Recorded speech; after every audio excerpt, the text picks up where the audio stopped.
Ladies and gentlemen, thank you so much for another opportunity to be in your homes. Today's program is Political Affairs. And then we are telecasting and streaming live from Pennsylvania, United States of America.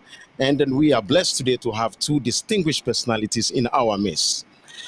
The first distinguished person is the Ashama MP, Miss Honorable Ernest Dogbe, and then a political scientist who is a lecturer in the University of Cape Coast, and he's called Jonathan Asante Ochre. I will introduce them. I will show their pictures soon on the program. But let me begin the show with an introduction. In our political affairs program today, we were examining the NDC's decision to change its front bench in Parliament.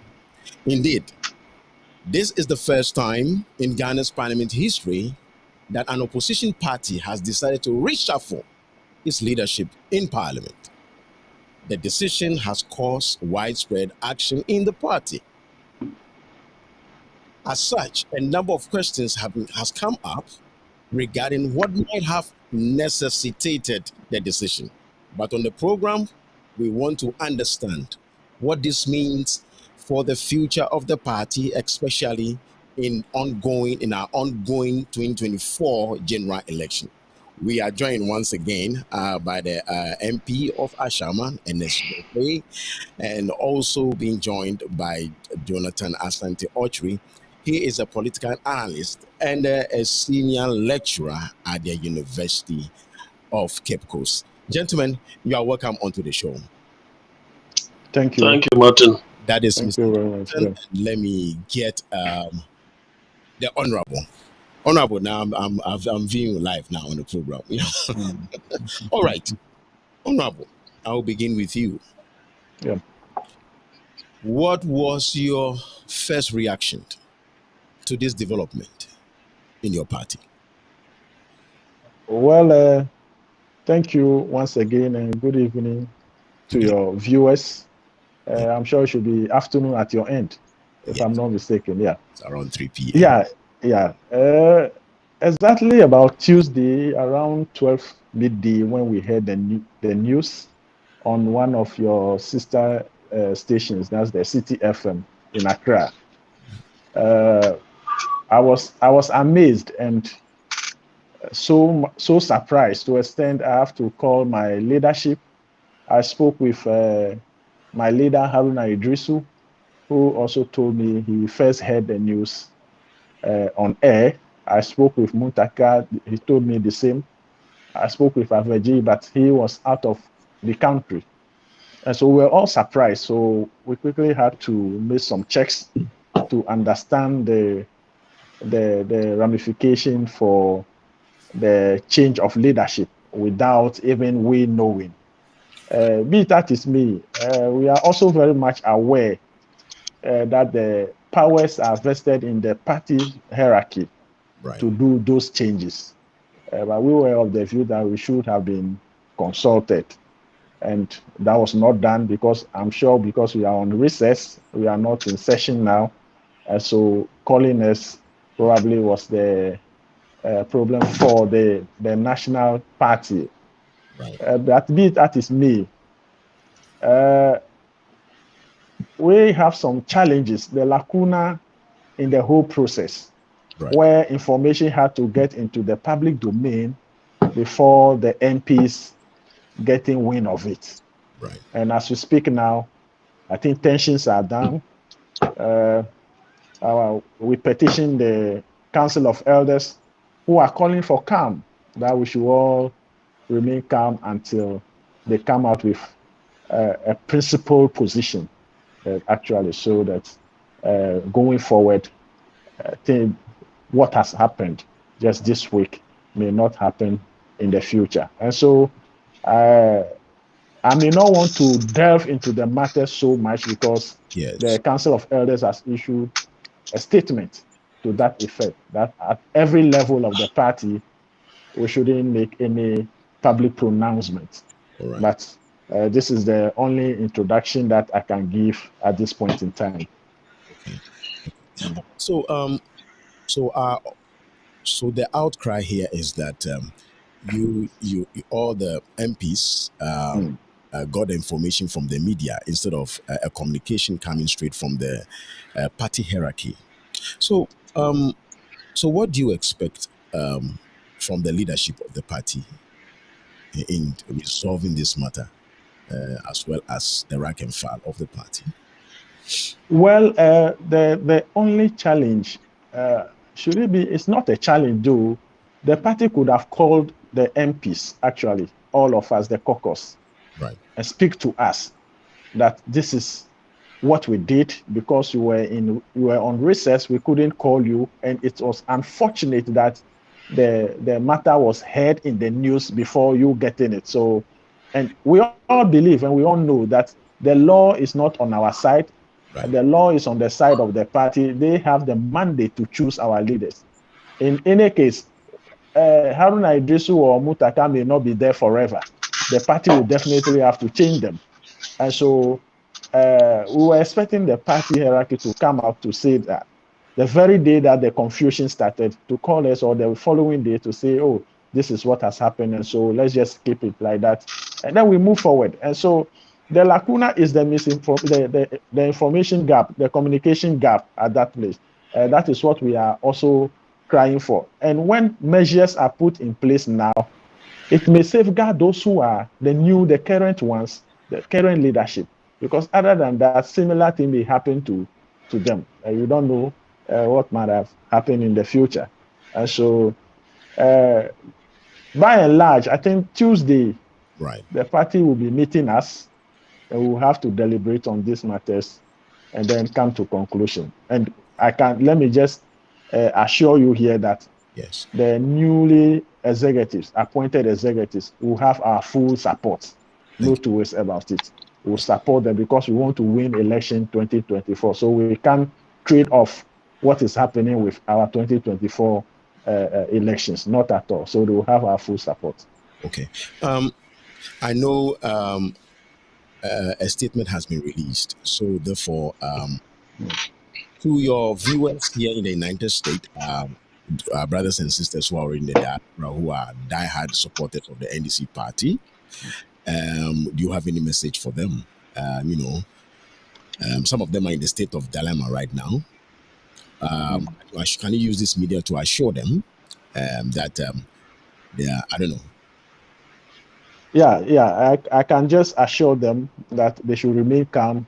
Right. Everything is under control. The Council of Elders are handling the matter. Right. And the party at Adabraka is also trying as much as possible to calm nerves down. Our leaders, the outgoing leaders, Haruna Idrisu, Mutaka, they are in high spirit to work for the party. I spoke with Haruna this morning. He is in high spirit, and he never took this particular decision as something that will damage the commitment that he has with the party in Parliament. And so, since the various or the affected members or parties are calm, I can only urge the rank and file to also remain calm, and then to also assure them that the party or the caucus will be more united, will come stronger out of this storm and fight the common enemy, which is the NPP.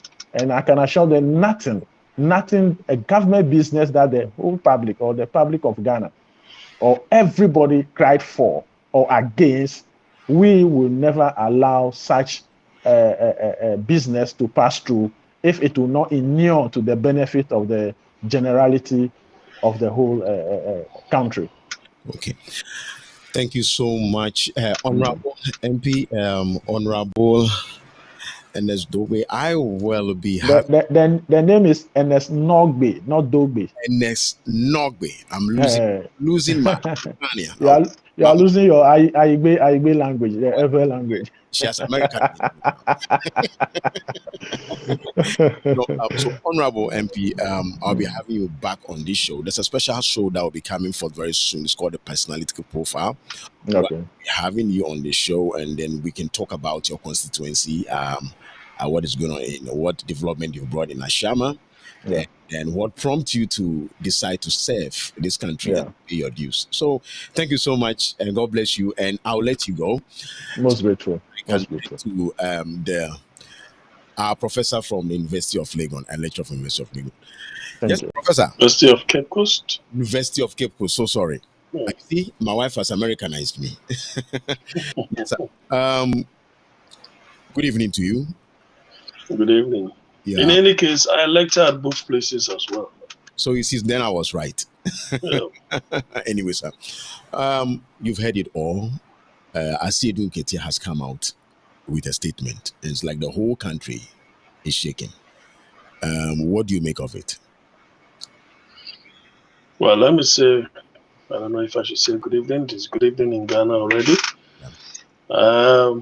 This is the first time on your show, so Thank you. I hope I will not disappoint our viewers.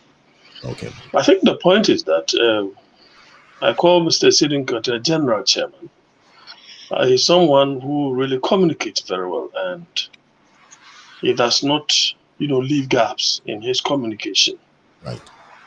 First of all, he's taking the blame that it is leadership that took that decision.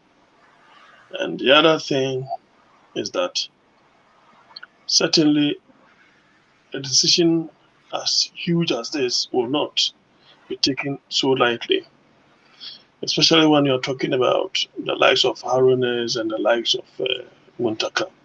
They have a huge following and they have a huge constituents, and the constituents really, reacted accordingly, which was natural. But of course, I see what the general chairman is doing as something that is needful, because it will go a long way to calm all nerves. The only thing the party and its followers must think of is that how do they make the best out of the decision that the leadership of the party has taken. Each member of parliament or each member of the parliamentary caucus is an equal stakeholder in the party. Therefore, if a decision of that nature has been taken, in as much as when others were not holding that position, they supported you fully, I think it is incumbent upon those who have been taken away from that particular position to do so. Because today you have been taken out of that particular position. Tomorrow you'll be given a different position. That may even be higher than what you have lost. And if you do not conduct yourself very well, then obviously you are not going to get the needed support when something else comes up. So, if I should get you right, no, I'm going to ask another question, but let's see whether if I really got you right. You see, from a scientific point of view, what could have necessitated this decision from the party? Great. Yes. Great. What have what could have? Yes. Exactly. Yeah. The point is this, Martin. If anybody should tell you that Haruna did not perform, then that person is not being realistic. Honorable Haruna, they've done creditably well. Muntaka, we saw what he did in terms of marshalling the caucus to be able to vote en bloc for Alban Babin. And then they were able to liaise with the other side to get someone or two to equally vote for Mr. Alban Babin, as it was, so that the opposition for the first time got the speakership. Now, there have been bills that have come up. I wouldn't suggest that they have gotten it right all the time. Right. There was some time ago that the membership of the party went so harsh on the leadership of the party, especially when it came to the e-levy Right. The dilly-dallying, conceding when in actual fact the whole caucus had not been consulted. For example, Haruna admitting, in the background that they could have done 1.5 or 1% and so on and so forth. So people were taken aback by some of these things. But these are some mishaps that happened. But on the whole, the Harunas and the Muntakers, they have done their bit. They've done very well. But the point is that what could have necessitated this is the fact that the 2024 elections, the upcoming 2024 elections, the NDC, by this change of leadership, have already set the tone. They are rather leading the pack. Right. The economy is going to be the thrust of the campaign. It is going to be the main theme upon which the campaign will be built. Therefore, for now, you need someone who has been very consistent and creditable. And that person cannot be any other person than Atuforsen. I can give you a litany of issues that this man has been very consistent. The MPP has denied consistently, and they've always gotten it wrong. So I see Kesiel Atuforsen as someone who is one step ahead of the MPP parliamentary caucus, the MP communication outfit itself, and even the presidency, including Dr. Bawumia. Right. I can give you. Look at the end of the 2020 elections. If I want to go back, I can go back. At the end of 2020 elections, Dr. Atuforsen came out to say that we are heading to the IMF. They denied it. His predictions. The deputy finance minister. Looks like his predictions were always right. As if he's a prophet. He was frank to the Ghanaian people. Thank you. We are heading towards IMF. Look, there are clips out there. The deputy finance minister, Dr. Kuma, said, we are not going to the IMF today. We are not going to the IMF tomorrow. That clip is there. The finance minister himself said, we are a proud nation. The consequences are there. We have the resources and so on and so forth. Where are we now? That aside, this same person told us that our finance minister has been giving us two different figures.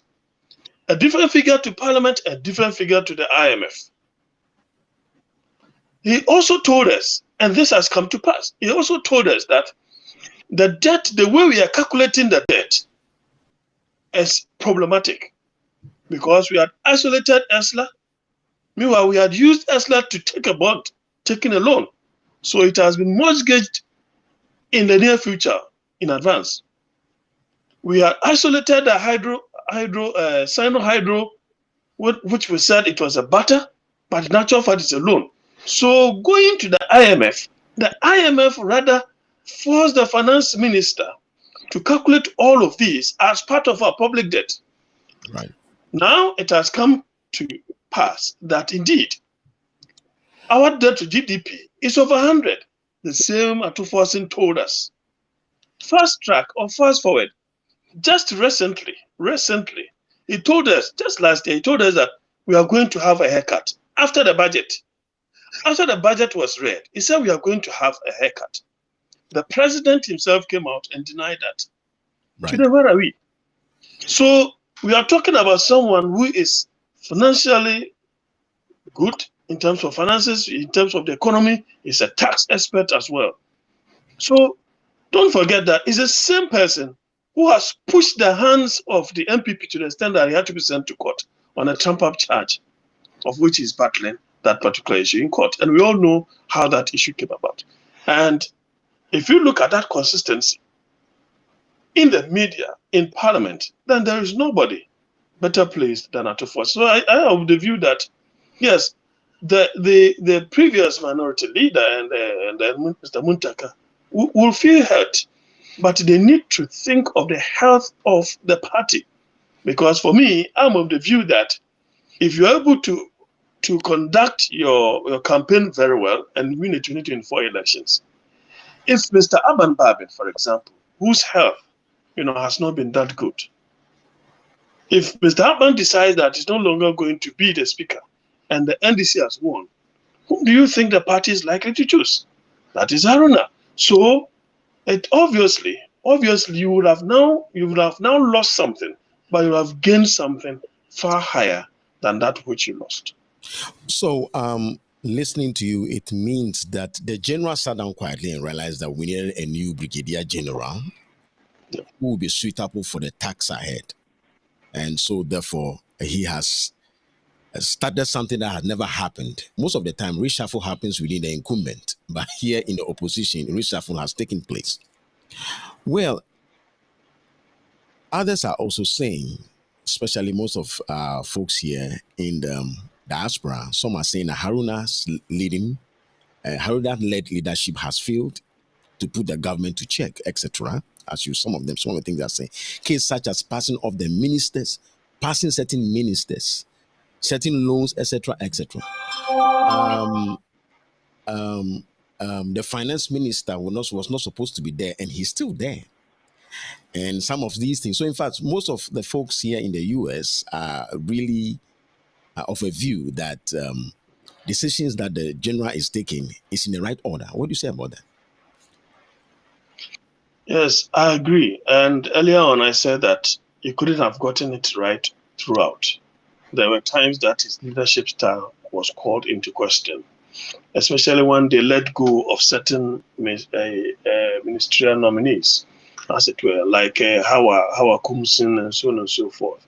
Allowing such a woman to become a minister after she pulled out a gun, in open space. I mean, it was quite irresponsible. Right. And even the finance minister shouldn't have even been passed. But of course, it was going to lead to a situation where they were going to vote anyway, and they would have had majority. They would have had their way. But the others too also argue that, well, if the president has brought people who are non-performing assets, obviously they are going to move for you to be able to use that as your campaign trump card to do your campaign. So it is a double-edged kind of sword. Of course, nobody expected that Mr. Haruna and co were going to be kicked out at that particular point in time. So many people were surprised. But then, if you listen to the communication that has come after they have been relieved of their position, you could see the import of the party's decision. Besides, yes, you have General Chairman Asedun Katia as the head, as the leader of the party now. But it was not a sole decision that he took.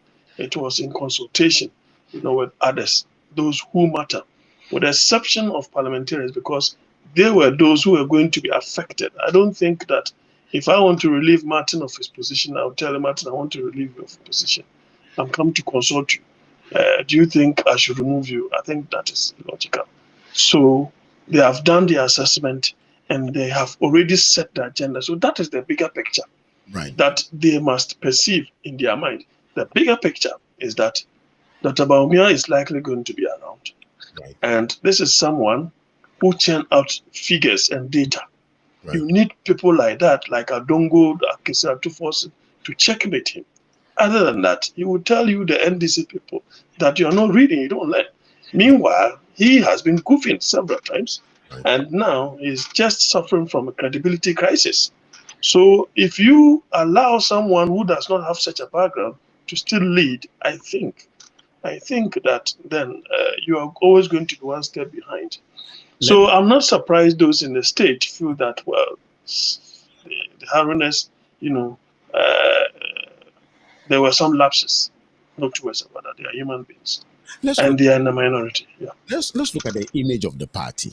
You see, you are preview with information. You have the statistics right in front of you, because the kind of examples that you are given, it had happened right in the eyes of all Ghanaians.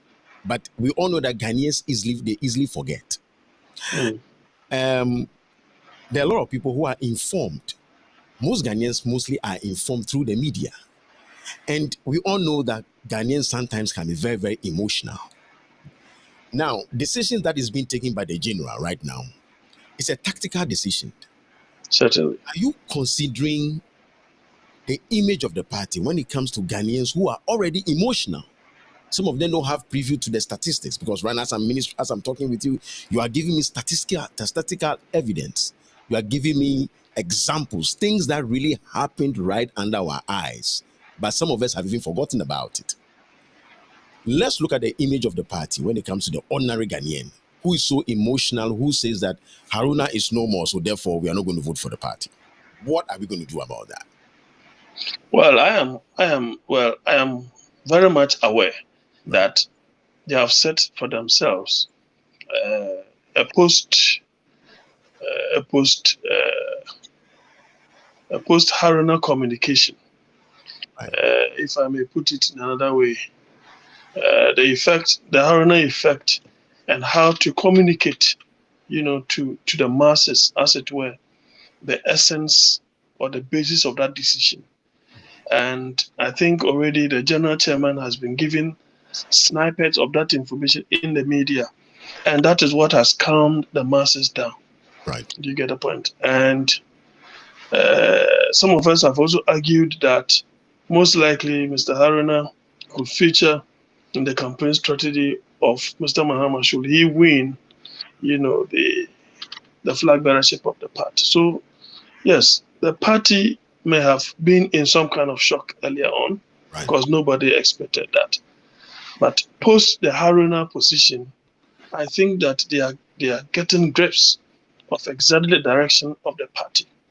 The direction is that the party has now set the agenda for the NPP to follow. And I think and believe that the NPP should be more worried, because the people that they have chosen are dark horses.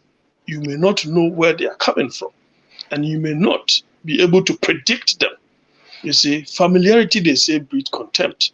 Right. And you could see that the Haruna leadership, as it were, as I said, nobody should get wrong. The Haruna leadership was becoming a little more comfortable, with the NPP. Probably that is one of the reasons why the leadership of the party decided against keeping him as a minority leader. As for Muntaka too, you could see that for some time now he has been having that altercation with the speaker. And I think that the tone of his language has not been quite good. It has not been quite respectful. Right. And having been relieved of that particular position, he should rather be happy, because he is already having, bickering. He's having confrontation with his chairman in his constituency, and who has even reported that Mr. Muntaka intends to kill him. So I think that with this, it will afford him the opportunity to regularly go home to his constituents and rather find a way of bridging that particular gap that exists between himself and the current and the new chairman that he's been elected for that particular constituency. There is somebody just sent me an audio bite, and I would like to play it over here.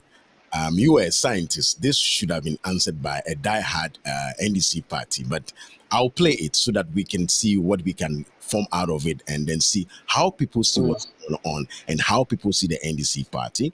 This gentleman is he's an ex-major here in the US. His father was a big guy in the Ghana Army. He's a diehard NDC guy, So, but he's now a civilian right now. Let's see if we can get. NDC, we dey pray for God, make they put their head down and understand that their mission is to come to Ghana and fix, and they will inherit a big problem.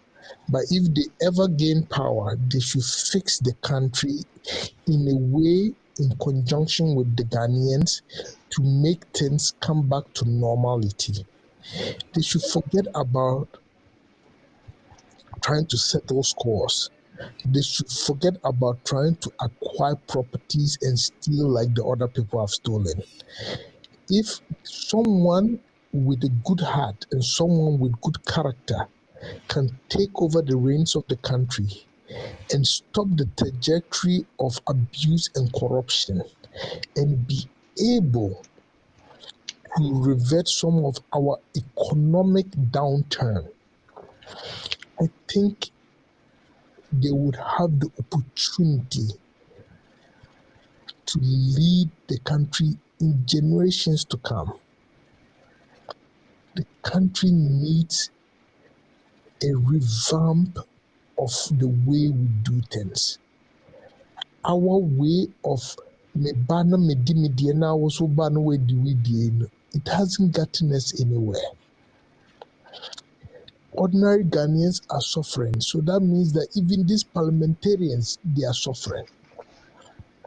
Because if the price of things, even if you're getting it for free, if they are gone up 2-3 folds, your mother, it will affect them, your brothers, it will affect them, your sisters will affect. You cannot steal enough money to give them comfort. What am I saying, brother? You understand me, my big brother? You cannot steal enough money to give them the comfort if every system in the country is broken down.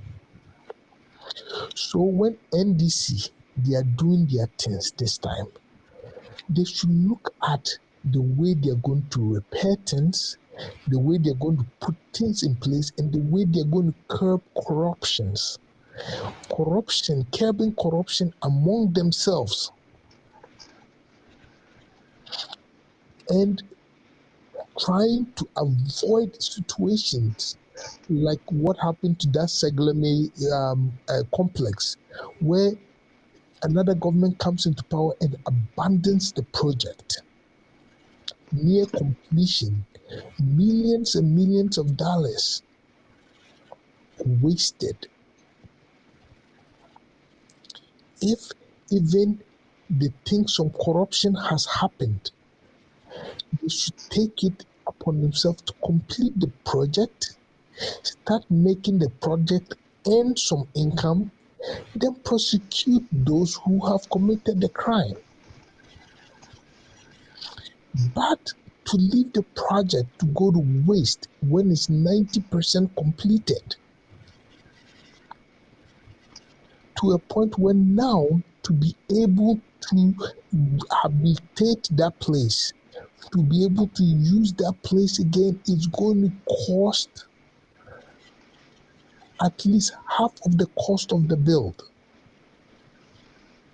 because it has dilapidated to close to 50%. So, Honorable, that is a friend of ours here in the United States. He was an ex-military. He was a major in the army. So when you listen to his word, he's very careful with the way he speaks. And then it's a whole 10 minutes audio. But what is our concern here? We don't want to see the repetition. But let me go straight to the point. Do you have anything to say about the audio that our gentleman just sent to me? Well, this is an emotional expression of someone who is passionate about the development of the country. Yeah. And is admonishing the NDC not to go the path of the NPP. Right. And he could foresee that the NDC is likely to come back, and is already encouraging them to ensure that things are done right. And he believes that if they do so, then the economy will be in the right hands, and they themselves will rule for quite a long time. That apart, he feels that the right things must be done, and unfortunately, the current government has not been able to do so. Right. Okay, let's go back to our General Mosquito. I just received a text message and I would like to read that.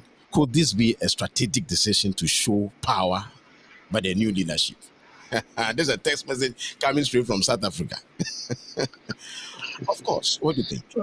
Yes. Well, there's a new chef. I don't think it is about power, because I am aware that behind the scenes, we got some information that Mr. Haruna himself supported financially the bid of Mr. Ndc. So it couldn't have been show of power. Or if we had information that Haruna was against his bid to become the chairman, then that would be a show of power. Right. I think that this is a calculated attempt at addressing the concocted figures, the twisting of fact that Dr. Bawumia is likely to bring. Right. And you also have a PhD holder in finance as a person. Dr. Baumia is not a finance person. Yeah. Neither is he a raw economist. He's a development economist. And so, in terms of the nitty-gritty of economics, of taxation and finance, I don't think he will come anywhere close to Dr. Forson. Okay. The only thing is that he's a vice president and he's an MP and a newly appointed minority leader for that matter. But in terms of the field of study that we are talking about, I think that if you look at that man's profile, he's sharp. Anyway, this reminds me of this decision taken by the general. Reminds some of us of our late Flight Lieutenant Jerry John Rawlings, who will give a directive before you get to the office. There is a directive. I remember when something Smith was sacked with a text message. Something Victor Smith. Victor Smith. Victor Smith, yeah. Sometimes, as a general leader of a party, you should be able to take the bull by the horn and make certain strong decision. So, if you should advise the leadership of the party how to manage the euphoria, what to be? Well, I'm aware that Tuesday the caucus they will meet and address the issue, and so that is part of it. Right. It's a way of calming down nerves, and it's a way of building consensus along that line. Right. I think that people should not go to such a meeting with parochial interest, with minds made up. They should go there open-minded and listen to the views of all, and then make a decision out of that. Mr. Kufuor is reported to have said that he will prefer to be a messenger in a party in government than a general secretary in a party in opposition. That should tell you that when you are able to get power from your opponent, the sky is the limit, and opportunities are vast for your party to be in government. So parochial interests should be eschewed. Yeah. People should be selfless. There were others ahead before you came. There will be somebody coming after you. And those who have come now, others will also come after them. For change is the only thing that is permanent in life. Right. Yes, human beings will resist change. But of course, it is either it becomes a bad change or a good change. But if you look at the way they intend managing it, I think that it will be a good change for them. Professor, thank you so much. I know I have taken you out from your family and the children, and I want to make you this promise, and I want you also to promise me I would like to have you back on this show. Because I know next you guys are going to have a caucus meeting, and so therefore things will come out. But I would like to have you back on this show so that we'll go deeper. You're welcome. Party. We want Ghana to succeed. We want MPP to succeed. We want NDC to succeed because it belongs to all of us. But it's both two parties are the most formidable party. You either belong to the right, not to the left. So if Ghana needs NDC to take over, so be it. If Ghana wants MPP to continue, so be it.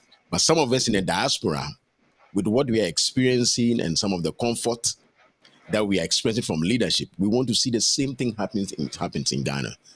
So we want a better party with a better policy to take over the reins of the country so that we can all see the light of day someday when we come back home. Yeah. Last word. Well, I'll tell you what I foresee in the minds of Ghanaians is that they wouldn't want to do a try and error, at least not for now. We have seen hardship throughout the Fourth Republic, but the kind of hardship that we are seeing now is something that nobody envisaged. This is the harshest of all the hardships that we have experienced. I have seen all the Fourth Republic presidents and so forth. So I think that they are expecting someone who is experienced, and they will take their decision come 2024. Right. But I pray that whoever wins will not drag us down. Right. So Let me ask another last question. So you have confidence Yeah, in the general. You have 100% cool. confidence in the general. Certainly, Thank I you. do. Yeah. Thank you so much. That Welcome, Martin. our big brother, Professor Jonathan Asante Ochre. He is a political analyst and a senior lecturer of the University of Cape Coast and also University of Legon. Sir, as you have promised me, you will come back on the show. No problem. Let us know All it. the best. So, ladies and gentlemen, my name is Martin Petigo, and then that was the two distinguished recipients that we had on this program, the Ashama MP, who helped us to understand what is going on. A communique has been directed, so therefore he couldn't speak much about what is the internal matters that is going on in the party. But we were fortunate to have Professor Jonathan Asante Ochre, who is a political analyst and then a senior lecturer at University of Cape Coast and National Legon, to give us, from a statistic point of view, decisions being made by the leadership of the NDC party, and then why has General Mosquito given such an order. Anyway, thank you so much. Today is Political Affairs. Stay tuned next week for another episode. In February, we'll be having Black History Month. Just that we had the same thing last year where we had our big brother Sashamali coming in to crown the situation. This time we'll be having a beautiful show, Black History Month. It's mostly being celebrated in the United States. Please stay tuned. The flyers will be coming out very soon.